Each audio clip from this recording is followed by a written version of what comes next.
इस वीडियो में हम फ्रेंच रेवोल्यूशन की समरी पढ़ेंगे।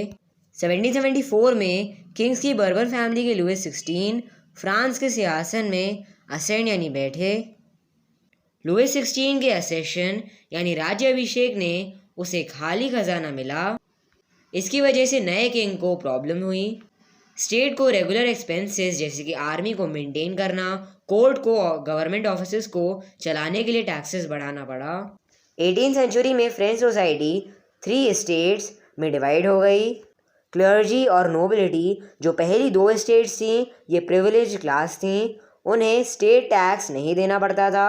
थर्ड स्टेट में पॉपुलेशन का ज़्यादा हिस्सा आता था। ये अनप्रिविलेज क्लास थी यानी आम क्लास थी। इन्हें टैक्स देना होता था और कोई पॉलिटिकल राइट्स और सोशल वैल्यू नहीं थी इनकी। 1715 से 1789 तक फ्रांस की पॉपुलेशन बहुत बढ़ गई थी। इस वजह से फूड ग्रेन्स की डिमांड बढ़ गई, पर ग्रेन्स का प्रोडक्शन नहीं बढ़ा। पीजेंट्स यानी किसानों और वर्कर्स बहुत डिससेटिस्फाई और नाराज थे। उन्होंने टैक्सेस के बढ़ने और खाने की कमी के अगेंस्ट रिवॉल्ट किया। वे कंट्री के सोशल और इकोनॉमिक ऑर्डर में चेंज लाना चाहते थे। 18th सेंचुरी के समय सोशल ग्रुप्स जो मिडिल क्लास भी कहे जाते थे इमर्ज हुए। वे एजुकेटेड थे और विश्वास करते थे कि किसी ग्रुप को बर्थ से कोई प्रिविलेज नहीं मिलना चाहिए। फिलोसफर्स जैसे कि जॉन लॉक, मॉन्टेस्क्यू और रूसो ने मिडिल क्लास के लोगों को अपने रेवोल्यूशनरी यानी क्रांतिकारी आइडियाज से समझाया। उन्होंने मिडिल क्लास के लोगों को रेवोल्यूशन के रास्ते तक लाया। लुइस 16 ने टैक्सेस बढ़ाने का प्लान किया। इसके लिए लुइस 16 ने स्टेट्स जनरल की असेंबली बुलाई 5 मई 1789 में, क्योंकि किंग बिना स्टेट जनरल असेंबली के कोई भी चेंजेस नहीं कर सकता था। असेंबली में थर्ड स्टेट के मेंबर्स ने हिस्सा लिया, पर वे असेंबली के बाहर आ गए जब उनकी वोटिंग राइट्स की डिमांड को राजा ने रिजेक्ट कर दिया। थर्ड स्टेट के लोग वर्साइलेस के ग्राउंड्स में इंडोर टेनिस कोर्ट के हॉल में इकट्ठा हुए। जून 20 को उन्होंने खुद को नेशनल असेंबली डिक्लेयर कर दिया और कसम खाई कि जब तक फ्रांस के लिए कॉन्स्टिट्यूशन ड्राफ्ट यानी बनेगा नहीं, कॉन्स्टिट्यूशन ड्राफ्ट नहीं कर लेते तब तक यहाँ से नहीं जाएंगे। ये कॉन्स्टिट्यूशन राजा के पावर्स को सीमित करेगा। फ्रांस के बाकी लोग इस उथल पुथल गुस्से में था। 14 जुलाई को उन्होंने बास्टील में अटैक किया और उसे डिस्ट्रॉय कर दिया। उनका यह आंदोलन सफल रहा। लुइस 16 ने नेशनल असेंबली को रिकॉग्नाइज करके स्वीकार किया और इस प्रिंसिपल को स्वीकार किया कि अब से राजा की पावर कॉन्स्टिट्यूशन के द्वारा चेक की जाएगी। 14 अगस्त 1789 को असेंबली ने ऑब्लिगेशंस यानी कर्तव्य और टैक्सेस के फ्यूडल सिस्टम यानी सामंती व्यवस्था को बंद किया। क्लर्जी के मेंबर्स को उनके प्रिविलेजेस छोड़ने को कहा।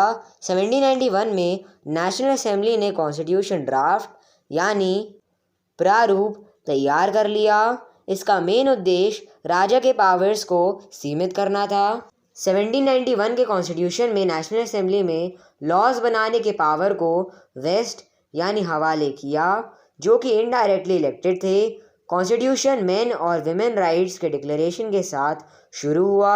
राइट्स जैसे कि राइट टू लाइफ, बोलने का अधिकार, ओपिनियन यानी राय का अधिकार, लॉ के सामने बराबरी का अधिकार को नेचुरल और इनएलियनेबल राइट्स इस्टेब्लिश किए। लुइस 16 ने कॉन्स्टिट्यूशन साइन कर दिया, पर लुइस 16 प्रशिया के किंग के साथ मिल गया। नेशन असेंबली ने जल्दी ही एक्शन लिया। प्रशिया और ऑस्ट्रिया के विरुद्ध वॉर डिक्लेयर कर दी। प्रोविंसेस से हज़ारों ने आर्मी ज्वाइन कर ली। रेवोल्यूशनरी वॉर्स में बहुत नुकसान हुआ और आर्थिक परेशानी हुई फ्रांस के लोगों को। इसके बाद भी बहुत से लोग वॉर को कंटिन्यू करना चाहते थे। पॉलिटिकल क्लब्स आगे आए। इन क्लब्स में सबसे सक्सेसफुल क्लब था जेकोबिन्स। जेकोबिन क्लब के मेंबर्स ज़्यादातर सोसाइटी के कम प्रॉस्परस यानी समृद्ध सेक्शंस के लोग थे। जेकोबिन क्लब का लीडर मैक्सिमिलियन रोब्सपियर था। 10 अगस्त 1792 को जेकोबिन ने ट्यूलरीज के पैलेस पर अटैक किया और किंग के गार्ड्स को मैसेकर यानी हत्याकांड किया और बहुत घंटों के लिए किंग ने खुद को हॉस्टेज किया यानी बंधक किया। बाद में असेंबली ने रॉयल फैमिली को जेल भेज दिया। इलेक्शंस हुए। नए इलेक्टेड असेंबली को कन्वेंशन कहा गया। 21 सितंबर 1792 में मोनार्की एबॉलिश हो गई यानी ख़त्म हो गई और फ्रांस को एक रिपब्लिक डिक्लेयर कर दिया। लुई 16 को ट्रीजन यानी राजद्रोह के चार्ज पर कोर्ट के द्वारा डेथ सेंटेंस्ड कर दी। 21 जनवरी 1793 डे ला कॉनकॉर्ड जगह पर सबके सामने फांसी दे दी गई।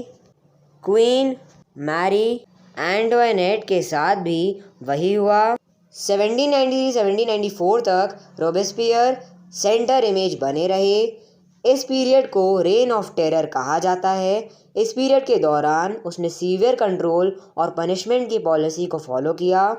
बहुत जल्दी ही वह अनपॉपुलर हो गया, यहाँ तक कि उसके सपोर्टर भी मॉडरेशन यानी संतुलन की डिमांड करने लगे। अंत में उसे अरेस्ट किया गया और जुलाई 1794 में फांसी दे दी गई। जैकोबिन गवर्नमेंट के गिरने के बाद अमीर मिडिल क्लास ने पावर सीज कर ली यानी कि जब्त कर ली। नया कॉन्स्टिट्यूशन आया जो सोसाइटी के नॉन प्रॉपर्टी वाले सेक्शन को वोट देने से मना करता था। यह 2 लेजिस्लेटिव काउंसिल्स के लिए प्रदान करता है। लेजिस्लेटिव काउंसिल्स ने एक डायरेक्टरी एक एग्जीक्यूटिव जो 5 मेंबर्स से बनी थी अपॉइंट की। हालांकि डायरेक्टर्स ज़्यादातर लेजिस्लेटिव काउंसिल से लड़ते थे। इसकी वजह से पॉलिटिकल अस्थिरता आई जो नेपोलियन बोनापार्टे के लिए रास्ता बनी।